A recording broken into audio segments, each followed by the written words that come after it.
Halo Sobat Literasi, salam literasi. Perkenalkan, nama saya Maria Ursula Lipat, asal sekolah SMAS Keberbakat Olahraga San Bernardino. Pada kesempatan kali ini, saya akan meresensi buku yang berjudul Ubi Jalar.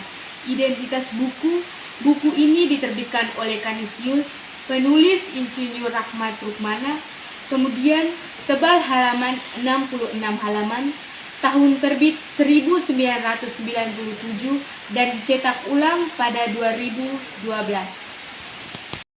Menurut saya buku ini sangat berguna atau bermanfaat bagi para petani yang membudidayakan tanaman ubi jalar atau disebut juga sweet potato.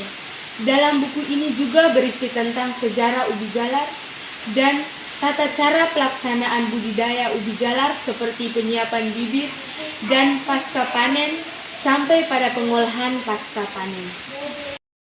Isi buku yang saya resensi ini menjelaskan asal-usul ubi jalar yang diduga dari benua Amerika, yang kemudian pada abad ke-16 ubi jalar menyebar pertama kali di Spanyol dan kemudian ke berbagai daerah dan negara.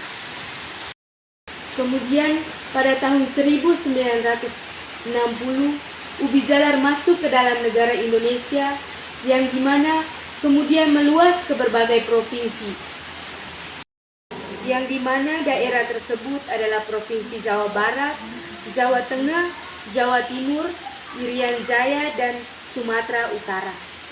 Karena 5 daerah tersebut memiliki daerah terluas. Kemudian dalam buku tersebut juga menjelaskan secara rinci bagaimana tata cara pelaksanaan budidaya ubi jalar, dari penyiapan bibit, lahan, penanaman, pemulasan, dan pemeliharaan tanaman. Di dalam buku ini juga menjelaskan bagaimana seorang petani dapat mengetahui penyakit dan hama yang menyerang pada tanaman ubi jalar. Dan dalam buku ini juga menjelaskan bagaimana seorang petani dapat mengetahui kapan ubi jalar dipanen, dengan menjelaskan perubahan yang dialami dalam ubi jalar tersebut seperti kadar serat dan umur pada ubi jalar tersebut. Kemudian dalam buku ini juga menjelaskan bagaimana kita dapat mengelola tanaman ubi jalar sebagai makanan ringan dan sebagai bahan jualan untuk dipasarkan. Di dalam buku ini juga memiliki kekurangan dan kelebihan. Yang pertama, kelebihan. Yang pertama, di mana buku ini sangat membantu para petani yang membudidayakan tanaman ubi jalar. Yang kedua, di dalam buku ini juga sangat membantu para pedagang yang ingin berjualan ubi jalar dengan cara mengolah ubi jalar menjadi jenis makanan yang menarik, bermanfaat bagi tubuh, dan menambah minat para pembeli. Yang ketiga, di dalam buku ini juga menjelaskan secara rinci bagaimana seorang mengetahui kandungan gizi yang terdapat dalam setiap gram daun ubi.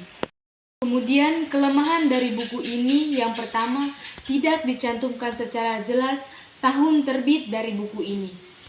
Yang kedua, di dalam buku ini disertakan dengan tabel dan angka-angka yang membuat para pembaca bingung dan bosan dan merasa bosan untuk membaca buku ini.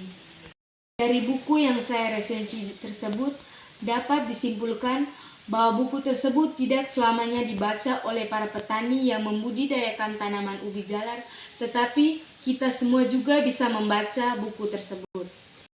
Dalam buku tersebut juga kita dapat menambah wawasan dan juga mengelola tanaman ubi jalar tersebut sebagai makanan ringan lainnya, bukan hanya.